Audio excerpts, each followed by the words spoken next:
إن الله وملائكته يصلون على النبي يا أيها الذين آمنوا صلوا عليه وسلموا تسليما. اللهم صل على محمد كما تحب وترضى له. اللهم صل على محمد وأنزله المقعد المقرب عندك يوم القيامة. جزا الله عنا محمدا صلى الله عليه وآله وسلم ما هو أهله. رب اشرح لي صدري ويسر لي أمري واحلل عقدة من لساني يفقه قولي. سامعین محترم، اس سے پہلے ابو درداء رضی اللہ تعالی عنہ کی لمبی روایت ذکر ہو گئی، جس میں حضور پاک صلی اللہ علیہ وآلہ وسلم نے ابو درداء رضی اللہ تعالی عنہ کو 7 چیزوں کے کرنے کا حکم دیا، اور ان 7 چیزوں میں سے ہر ایک پر صحیح مکمل روشنی ڈالی گئی. اور یہ دوسری روایت ہے حضرت ابو ہریرہ رضی اللہ تعالی عنہ کی. اس میں بھی حضور پاک صلی اللہ علیہ وآلہ وسلم نے 9 چیزوں کا ذکر فرمایا ہے. یہ دونوں روایات، دونوں احادیث ہر مومن مسلمان کو زبانی یاد ہونی چاہیے، اور ہر وقت ان احادیث میں جو چیزیں ذکر ہوئی ہیں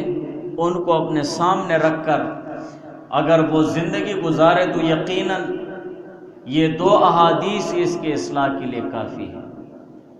بہرحال حضرت ابو ہریرہ رضی اللہ تعالی عنہ سے روایت ہے، قال قال رسول اللہ صلی اللہ علیہ وآلہ وسلم امرنی ربی ب9. حضور پاک صلی اللہ علیہ وآلہ وسلم نے فرمایا کہ میرے رب نے مجھے 9 باتوں کا حکم فرمایا خصوصیت کے ساتھ، کہ یہ 9 باتیں خصوصیت کے ساتھ کرنی ہیں. پہلی نمبر بات اور پہلا حکم خشیت اللہ فی السر والعلانیہ. پہلا حکم اللہ تعالیٰ نے یہ فرمایا ہے خشیت اللہ فی السر والعلانیہ، کہ اللہ تعالیٰ سے ڈرنا ہے فی السر خلوت میں بھی، والعلانیہ اور جلوت میں بھی. اگر تنہا ہو، کوئی بھی نہیں ہے انسانوں میں سے، تب بھی اللہ تعالیٰ سے ڈرنا ہے، اور اگر مجلس میں ہو، بھیڑ میں ہو، اور دنیا کے سامنے ہو، سب لوگوں کے سامنے، تب بھی اللہ تعالیٰ سے خوف اور ڈر رکھنا ہے. تب بھی وہ خشوع اور ڈر تمہارے دل میں ہونا چاہیے. اور یہ تو مومن مسلمان کے تمام اعمال کے لیے بنیاد ہے کہ ہر مومن مسلمان میں اللہ تعالیٰ کی عظمت اور اللہ تعالیٰ کے قہر اور غضب سے ڈرنا چاہیے، اور اللہ تعالیٰ کی عظمت دل میں ہونی چاہیے، ایک ہیبت ہونی چاہیے. قرآن میں بھی اللہ تعالیٰ نے فرمایا یا ایھا الذین آمنوا اتقوا اللہ، اے ایمان والو اللہ تعالیٰ سے ڈرتے رہو، حق تقاتہ، اللہ تعالیٰ سے ڈرو، ایسے ڈرو جیسے اس سے ڈرنے کا حق ہے. جیسے اللہ تعالیٰ سے ڈرنا چاہیے اسی طریقے سے اللہ تعالیٰ سے ڈرنا چاہیے. اور مفہوم خدا یعنی اللہ تعالیٰ سے ڈرنے کا کیا مطلب ہے، اس کے کیا معنی ہیں، کہ ہمیں پتہ چلے گا کہ اس مومن مسلمان میں اللہ تعالیٰ کا ڈر اور خوف اور تقوی اور خشیت موجود ہے. بعض اکابر نے فرمایا، بزرگان دین نے، کہ اللہ تعالیٰ سے ڈرنے کا یہ مطلب نہیں ہے کہ آدمی صرف آنسو بہائے. صرف آنسو بہانے اور آنسو پونچھنے کا مطلب وہ خوف نہیں ہے، اللہ تعالیٰ سے ڈرنے کا مطلب نہیں ہے، بلکہ اللہ تعالیٰ سے ڈرنے کا معنی اور مطلب یہ ہے کہ ہر اس چیز کو چھوڑ دے جس پر اللہ تعالیٰ کی طرف سے عذاب آنے کا خطرہ ہو. بس یہ مومن مسلمان حقیقتاً اللہ تعالیٰ سے ڈرتا ہے، اور اس مومن مسلمان کے آنکھوں سے جو آنسو گرے گا اللہ تعالیٰ کے خوف اور ڈر کی وجہ سے، وہ آنسو بہت قدر کے ہوتے ہیں، ان آنسو کے اللہ تعالیٰ بہت لاج رکھتے ہیں۔ اور اصل ڈر ہے بھی یہی کہ ایک مومن مسلمان اپنے گناہوں پر نادم ہو کر اور پشیماں ہو کر آنسو بہاتا ہے، اور اللہ تعالیٰ کا ڈر اور خوف اس کے دل میں آ جاتا ہے اور آنسو بہاتا ہے، تو یہی ڈر اور خوف مطلوب اور مقصود ہے کہ وہ ڈر جائے اپنے گناہوں پر کہ میں نے جو کام کیے ہیں، میں نے جو گناہ کیے ہیں، اس پہ تو اللہ تعالیٰ کی طرف سے پکڑ ہے، مجھ پر عذاب کا خطرہ ہے، اور جلدی اللہ تعالیٰ سے معافی مانگنے لگ جائے۔ تو یہ اب اس کا تعلق بن رہا ہے اللہ تعالیٰ کے ساتھ۔ اب وہ اصل معنوں میں جو ڈر ہے وہ اس کے دل میں آ رہا ہے کہ یہ آئندہ اب گناہوں سے بچنے کی کوشش کرے گا۔ حق تقاتہ کا مقصد اور مطلب یہ ہے کہ ایک مومن مسلمان اللہ تعالیٰ سے ڈرتا رہے اور گناہوں سے بچنے کی کوشش کرتا رہے، ہر جگہ گناہوں سے بچنے کی کوشش کرتا رہے، اللہ تعالیٰ کی نافرمانی اور گناہوں سے بچنے کی کوشش کرتے ہوئے، اللہ تعالیٰ کے احکامات پر عمل کرتے ہوئے، حضور علیہ السلام کی تعلیمات پر عمل کرتے ہوئے، یہی ہے بس خوف اور ڈر حق تقاتہ، کہ اللہ تعالیٰ سے جیسے ڈرنا چاہیے یہ حق اس نے ادا کر دیا ہے کہ جب وہ اللہ تعالیٰ کی نافرمانی سے بچنے کی کوشش کرتا رہے، باقی بچانے والی ذات تو اللہ تعالیٰ ہے۔ اور اس آیت میں جو اللہ تعالیٰ نے فرمایا اتقوا اللہ حق تقاتہ، کہ مومن اللہ تعالیٰ سے ڈرو جیسے اللہ تعالیٰ سے ڈرنے کا حق ہے،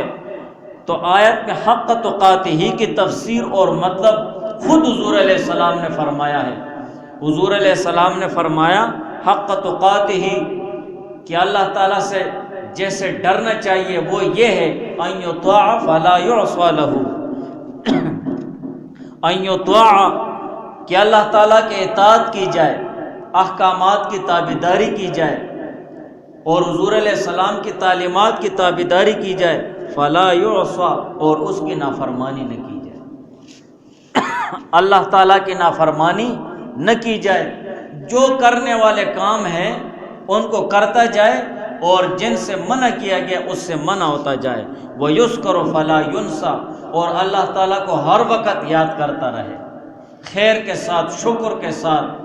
مہربانی کے ساتھ کہ یا اللہ تیرا شکر ہے، خوشی آئے تب بھی شکر ہے، مصیبت آئے اللہ تعالیٰ سے صبر مانگتا رہے، ہر وقت اللہ تعالیٰ کو اپنے دل و دماغ اور دھیان میں رکھے ہوئے ہو، اور ہر وقت اللہ تعالیٰ کی ذات کا استحضار ہو، اللہ تعالیٰ مجھے دیکھ رہا ہے، وَيُذْكَرُ بس ذکر کرتا جائے اللہ تعالیٰ کا، اللہ تعالیٰ دیکھ رہا ہے، میں یہ کام کر رہا ہوں، یہ نیک عمل ہے، اللہ تعالیٰ کی رضا کے لیے یہ کام کر رہا ہوں، اللہ تعالیٰ مجھے دیکھ رہا ہے، یہ گناہ مجھ سے ہو رہا ہے، اللہ تعالیٰ کی ذات مجھے دیکھ رہی ہے، تو وَيُذْكَرُ فَلَا يُنْسَى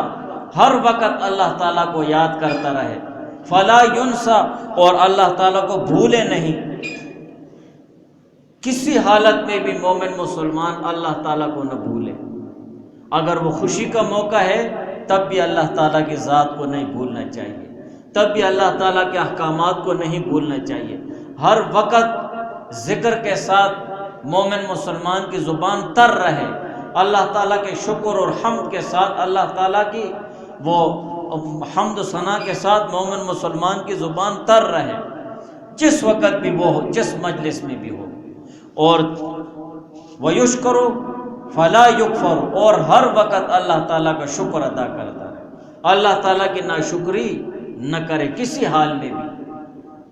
جس حال میں بھی ہو اللہ تعالیٰ کا شکر ادا کرتا رہے۔ وہ ایک ننگا آدمی تھا، تو وہ اس کو اپنا بدن چھپانے کے لیے کوئی چیز بھی نہیں تھی، تو ریت میں خود کو دھنسا دیا ہے اور اللہ تعالیٰ کی ناشکری کرنے لگ گیا ہے کہ یہ کیا حال ہے، کیسا عذاب ہے اللہ تعالیٰ کی طرف سے،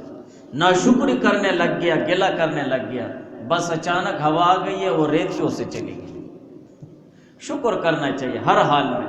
چلو شکر الحمدللہ مجھے اپنا بدن اور سطر چھپانے کے لیے ریت تو اللہ تعالیٰ نے دے دی ہے۔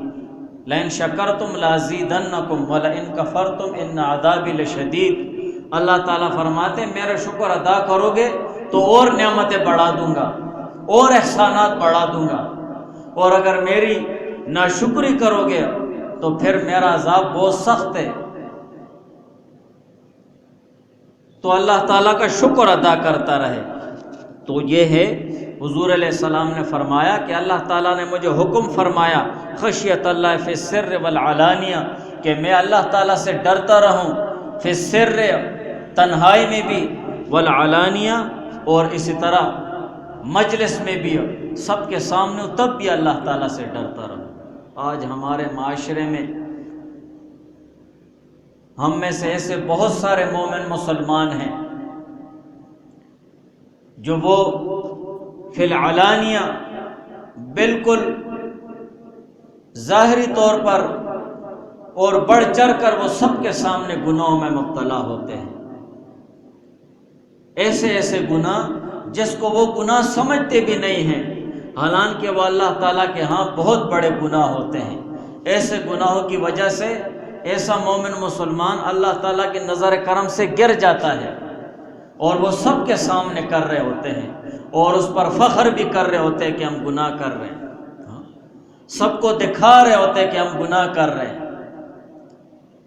تو یہ تو چوری بھی اور سینہ زوری بھی، ہم اللہ تعالیٰ کی نافرمانی بھی کریں اور اوپر سے بدماشی بھی کریں،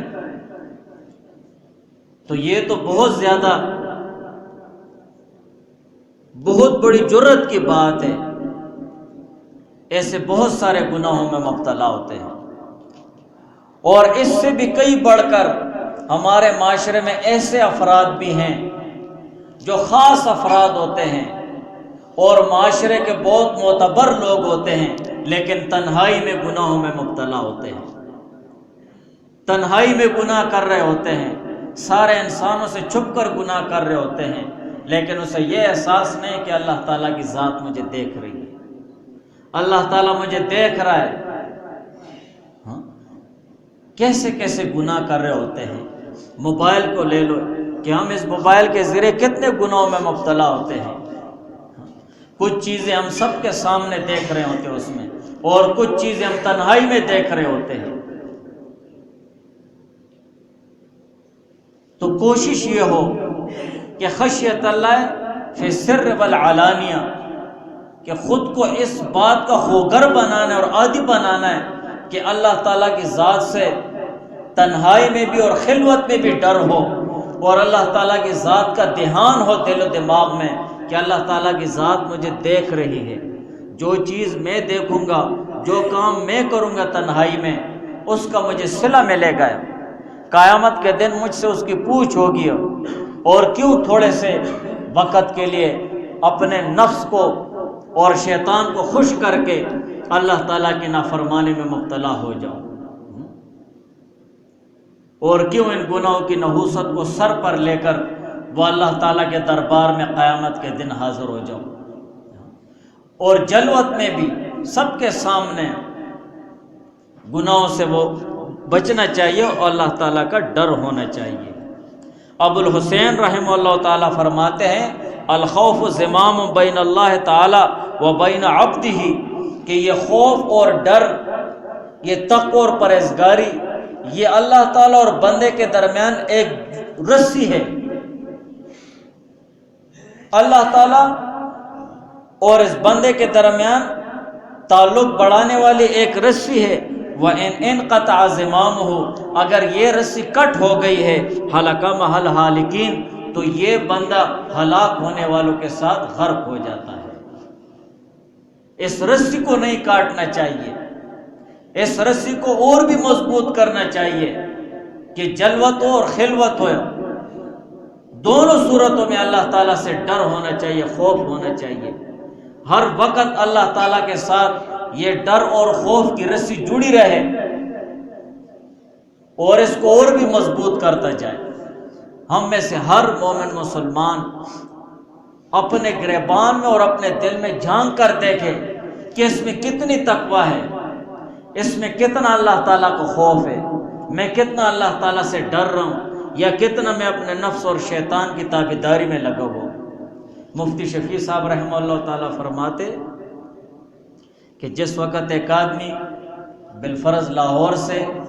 ٹرین میں بیٹھ کے کراچی جا رہا ہے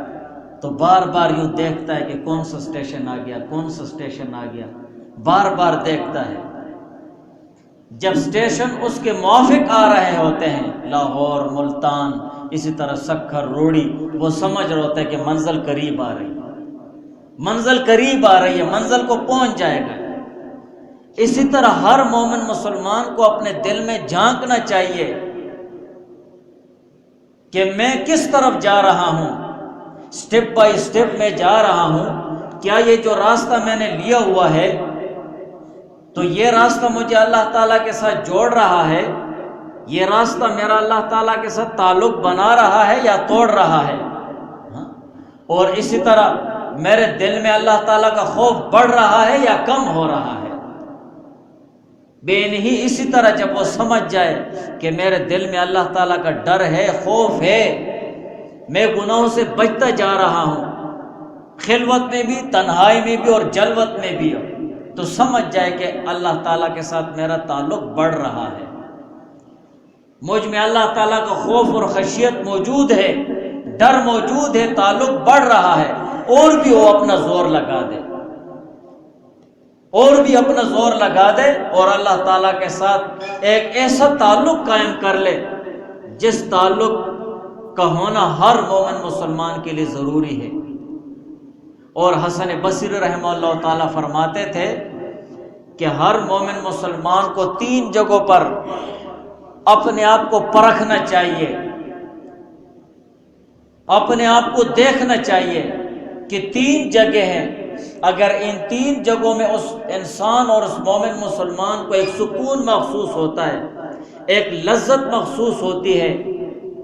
اور ایک حلاوت اور مٹھاس محسوس ہوتی ہے، تو سمجھ جائے کہ اس کا تعلق اللہ تعالیٰ کے ساتھ بنا ہوا ہے، اس کا تعلق اللہ تعالیٰ کے ساتھ بنا ہوا ہے مکمل طور پر۔ اگر ان 3 جگہوں میں اسے سکون محسوس نہیں ہو رہا ہے، ان 3 موقعوں میں اسے مٹھاس محسوس نہیں ہو رہی ہے اور لذت محسوس نہیں ہو رہی، تو سمجھ جائے کہ میرا تعلق اللہ تعالیٰ کے ساتھ نہیں بنا ہوا ہے،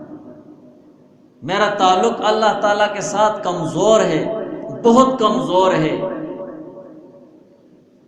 اور اس تعلق کو پھر آگے بڑھانے کی کوشش کرتا رہے۔ ان 3 جگہوں میں سے ایک جگہ ہے نماز۔ جس وقت مومن مسلمان اللہ تعالیٰ کی عبادت اور نماز ادا کرنے کے لیے کھڑا ہو جائے اور نماز میں اسے ایک سکون محسوس ہو اور ایک لذت محسوس ہو اور اس کے دل میں یہ ہو کہ بس اللہ تعالیٰ کے لیے میں کھڑا رہوں اور اللہ تعالیٰ کے ساتھ مناجات اور سرگوشیاں کرتا رہوں اور ایک لذت محسوس ہو، اور جس وقت مسجد سے نکلے اور ایک بے چینی محسوس ہو کہ پھر کب بلاوا آئے گا اللہ تعالیٰ کے گھر سے کہ میں اللہ کے گھر میں چلا جاؤں، تو سمجھ جائے کہ اللہ تعالیٰ کے ساتھ تعلق بناؤ، اس کو اور بھی بڑھاتا جائے اور بھی بڑھاتا جائے، اللہ تعالیٰ کی ذات اور اللہ تعالیٰ کے احکامات کو ادا کرنے میں خود کو اور بھی بے چین کر دے۔ اور اگر نماز میں ایسی کیفیت نہ ہو، نماز جیسے اہم عبادت میں یہ کیفیت نہ ہو، اسے لذت محسوس نہ ہو، سکون محسوس نہ ہو، بلکہ بے چین ہو جائے، کس وقت ختم ہوگی نماز، جلدی جلدی نماز ختم ہو جائے، بس ادھر ادھر کیا، ہاں بس اوپر نیچے ہو گیا، فارمیلٹیز پوری ہو گئی، فرض ادا ہو گیا، جی میں نے نماز پڑھ لی، اس کا دل و دماغ وہاں بے چین ہو جاتا ہے جب اللہ تعالیٰ کے سامنے کھڑا ہو جاتا ہے، تو سمجھ جائے کہ اللہ تعالیٰ کے ساتھ تعلق نہیں بنا، سمجھ جائے کہ اللہ تعالیٰ کے ساتھ تعلق نہیں بنا ہوا ہے۔ ہم اس وقت اس کا تعلق شیطان کے ساتھ بنا ہوتا ہے، جب شیطانی کے کام میں لگ جاتا ہے نا، بس مزہ آتا ہے، سر آتا ہے، ہلتے بھی ہیں، ڈلتے بھی ہیں، جھومتے بھی ہیں، یہ الٹا سسٹم ہے، ہمارا دماغ الٹا ہے، سوچ الٹی ہے اور الٹی گنگا بہنے لگ گئی ہے، پہلے چراغ تلے اندھیرا ہوتا تھا، اب بلب کے اوپر اندھیرا ہے، بلب یوں لگا اوپر اندھیرا ہوتا ہے، تو سارا سسٹم الٹا ہو گیا ہے۔ اصل سکون اور لذت تو وہ ہے جو اللہ تعالیٰ کے ساتھ تمہارا تعلق بنا ہو اور تمہیں ایک سکون محسوس ہو، دنیا و ما فیہا سے بالکل بے تعلق ہو جاؤ، تمہیں پتہ بھی نہ چلے کہ دنیا کیا ہو رہا ہے، اور اللہ تعالیٰ کے حکم پورا کرنے میں اور اللہ تعالیٰ کی عبادت پوری کرنے میں مست رہو، مجھے دنیا سے کیا لینا۔ تکبیر تحریمہ ہم کہتے ہیں نا، تکبیر تحریمہ، تکبیر کے معنی اللہ اکبر، تحریمہ کے معنی ہے حرام ہو جانا۔ جب ہم اللہ اکبر کرتے ہو تو تکبیر تحریمہ کا مطلب یہ ہے کہ میں نے ساری دنیا کی چیزیں اور دنیا داری کو پیچھے پھینک دیا ہے، اب دنیا کا کوئی کام اس حالت میں کرو گے تو نماز ٹوٹ جائے گی۔ نماز ٹوٹنے کا مطلب ہے اللہ کے ساتھ تعلق اب فی الحال کٹ ہو گیا ہے، اب پھر سے تمہیں اثر نو تعلق بنانا ہوگا، ربط بنانا ہوگا۔ تو مقصد یہ ہے کہ نماز میں جب سکون اور لذت محسوس ہو، اور جیسے اللہ تعالیٰ کے گھر سے نکل جائے اور اپنے گھر میں چلا جائے تو ایک بے چینی محسوس ہو کہ کس وقت پھر جاؤں گا اللہ تعالیٰ کے گھر میں، ہاں تو سمجھ جائے کہ اللہ تعالیٰ کے ساتھ تعلق بنا ہوا ہے۔ اور دوسرا موقع ہے ذکر، جس وقت مومن مسلمان ذکر میں لگ جائے اور ذکر میں اسے لذت محسوس ہو، سکون محسوس ہو اور مٹھاس محسوس ہو، اور اس کے منہ میں ایک تراوٹ آ جائے، اور پھر یہ کہے کہ 100 مرتبہ تسبیحات پڑھ لوں تو بس کرتا ہوں، 100 پورا ہو گئے پھر کہتے ہیں 100 اور پڑھ لوں، مزہ آ گیا، 100 مرتبہ درود شریف پڑھ لیے 100 اور پڑھ لیتا ہوں، بار بار 100 مرتبہ استغفار پڑھ لیا ہے پھر پڑھتا ہوں 100 مرتبہ، اسے پتہ ہی نہ چلے کتنے مرتبہ پڑھ لیا ہے، ایک سکون محسوس ہو رہا ہے، سمجھ جائے کہ اللہ تعالیٰ کے ساتھ تعلق بنا ہوا ہے۔ اور اگر ذکر کرتے وقت اسے لذت محسوس نہ ہو، ذکر کرتے وقت سکون محسوس نہ ہو، تو سمجھ جائے کہ اس کا تعلق اللہ تعالیٰ کے ساتھ بنا ہی نہیں، وہ اس تعلق کی فکر کرے۔ ہم ذکر کرتے ہی نہیں ہیں، ذکر ختم ہو گیا ہے، خواص نے ذکر چھوڑا ہوا ہے تو عوام سے کیا گلا ہے۔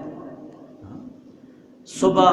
اور اسی طرح دوپہر شام ذکر کرنا چاہیے، صبح کا وقت تسبیحات ہونی چاہیے، عام لوگ ہیں 100 مرتبہ تیسرا کلمہ ہو، 100 مرتبہ استغفار ہو، 100 مرتبہ درود شریف ہو۔ اگر یہاں نہیں ہے کام کر رہے ہو، اپنے ایک روٹین بناؤ، ایک ٹائم ٹیبل بناؤ، صبح نماز پڑھ لیے بھائی میں کام جا رہا ہوں، کام کرنا ہے، تو منہ کے ساتھ تو کام نہیں کر رہے ہو،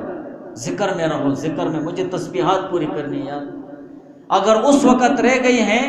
اگلے ٹائم میں پوری کر لو، اگلے ٹائم میں رہ گئی ہیں رات کو پوری کر لو، رات کو سوتے وقت تب سو کہ تم کہو کہ میرے دن کی تسبیحات رہ رہی ہیں ان کو پورا کر لو۔ تیسرا کلمہ ہو گیا، استغفار ہو گیا، درود شریف ہو گیا، اور جو ذکر ہیں، جو ذکر آپ کو اچھا لگے اللہ تعالیٰ کا نام لو اور اس کا ذکر کرو، اپنے لیے ایک روٹین بناؤ، ایک ترتیب بناؤ، اگر گھر میں ہو تب بھی یہ ترتیب بناؤ، بیوی بچے ہیں ان سے کہو کہ میں اس وقت تسبیحات کرتا ہوں، تم لوگ جو بھی کرتے ہو کرو، مجھے فی الحال مت چھیڑو، دروازے پہ کوئی آ گیا اس سے کہو بھائی ضروری کام نہ ہو تو تنگ نہ کرو، 10 منٹ صبر کر لو، کچھ بھی نہیں ہوتا ہے، ذکر کرو، بستر میں ہو تب بھی اپنی تسبیحات پوری کر لو، جا رہے ہو تب بھی اپنی تسبیحات پوری کر لو، مسجد میں بیٹھ جاؤ، ایک کونے میں بیٹھ جاؤ، اللہ تعالیٰ کے ذکر میں مست ہو جاؤ، اپنی تسبیحات اپنی روٹین پوری کرو، ذکر میں لذت محسوس ہو جائے گی۔ یہ ذکر کیسے ہوتا ہے؟ اور تیسرا موقع ہے قرآن پاک کی تلاوت، جس وقت قرآن پاک کی تلاوت کے لیے بیٹھ جاؤ اور تمہیں سکون اور لذت محسوس ہو کہ میں اللہ تعالیٰ کے کلام کو دیکھتا رہوں، اللہ تعالیٰ کے ساتھ باتیں کرتا رہوں، یہ اللہ تعالیٰ کا کلام ہے، قرآن ہے، سمجھ جاؤ کہ اللہ تعالیٰ کے ساتھ تعلق بنا ہوا ہے، اور ایک لذت محسوس ہو، ایک سپارہ پڑھ لے چلو اگلے سپارے میں ایک پاؤ پڑھ لوں گا، وہ پاؤ پڑھ لے چلو ایک 2 رکوع اور پڑھ لوں گا، یہ وہ لذت اور سکون ہے، بار بار آدمی آگے بڑھتا جاتا ہے، بڑھتا جاتا ہے۔ اور اگر قرآن پڑھا ہوا ہے لیکن تھوڑی سی تلاوت کی اور قرآن پاک کھول دیا، دل و دماغ پہ بوجھ بن گیا ہے، بس یہ رکوع پوری کر کے ختم کرتا ہوں، جلدی قرآن بند کیا اور بس رکھ دیا، سمجھ جائے کہ اللہ تعالیٰ کے ساتھ تعلق نہیں بنا۔ تو حضور پاک صلی اللہ علیہ وآلہ وسلم نے فرمایا امرنی ربی بتسع، کہ میرے رب نے مجھے 9 باتوں کا حکم فرمایا خصوصیت کے ساتھ، اور ان 9 باتوں میں سے پہلی بات ہے خشیت اللہ فی السر والعلانیہ، اللہ تعالیٰ کی ذات سے ڈرنا ہے، خلوت میں بھی، تنہائی میں بھی اور جلوت میں بھی، سب کے سامنے، اور تب بھی اللہ تعالیٰ کی ذات سے ڈرو کہ یہ کیا کر رہا ہوں میں، اتنا بے حیا ہو گیا ہوں کہ اللہ تعالیٰ کی ذات مجھے دیکھ رہی ہے اور سب کے سامنے میں اللہ تعالیٰ کی نافرمانی کر رہا ہوں اور گناہ کر رہا ہوں۔ تنہائی میں ہو گئے ہو، کمرے میں ہو، کوئی بھی نہیں انسان ہو، تب بھی اللہ تعالیٰ کی ذات سے ڈرو کہ اللہ تعالیٰ کی ذات مجھے دیکھ رہی، کیوں یہ گناہ کروں، کیوں اللہ تعالیٰ کی نافرمانی کروں، کیوں حضور علیہ السلام کے طریقے کے خلاف کروں۔ قیامت کے دن مجھ سے پوچھا جائے گا، میرے تنہائی کے گناہوں کو کھول دیا جائے گا سب کے سامنے کہ تنہائی میں یہ کرتا تھا، یہ کرتا تھا، یہ کرتا تھا، ایسے کرتا تھا۔ تو فی السر والعلانیہ، اور ہر مومن مسلمان کو اپنے دل میں جھانکنا چاہیے کہ مجھ میں کتنا ڈر ہے اللہ تعالیٰ اور کتنی خشیت ہے۔ پہلے میں نے مفتی شفیع رحمہ اللہ تعالیٰ کو واقعہ بتا دیا ہے مثال کے طور پر، دیکھنا چاہیے کہ میری منزل کس طرف جا رہی ہے، کس طرف جا رہی ہے، ایسے نہ ہو کہ مرتے وقت میں بھٹکا ہوا راہ ہی مر جاؤں کہ مجھے منزل ملی نہیں ہے اور مر گیا ہوں، آنکھیں بند ہو گئی، ایسے نہیں ہونا چاہیے۔ منزل پاتے پاتے آدمی مر گیا ہے، منزل کو پہنچ گیا ہے، لیکن منزل سے ہٹ کر آنکھیں بند ہو گئی ہے تو کچھ بھی نہیں ہوا۔ منزل پاتے پاتے ہمیں موت آ جائے، منزل کی طرف جا رہا ہوں، اللہ تعالیٰ کے ساتھ تعلق بڑھ رہا ہے، اور تنہائی میں بھی اور جلوت میں بھی اللہ تعالیٰ سے خوف میرے دل میں آ رہا ہے، اور اللہ تعالیٰ کی عبادت میں مجھے سکون آ رہا ہے، بس سمجھ جائے اس تعلق کو اور بھی آگے بڑھاتا جائے۔ نفس و شیطان، دنیا داری اور حرام کاری اور ان چیزوں سے بچتے ہوئے اور خود کو بچاتے ہوئے اور اللہ تعالیٰ سے مدد مانگتے ہوئے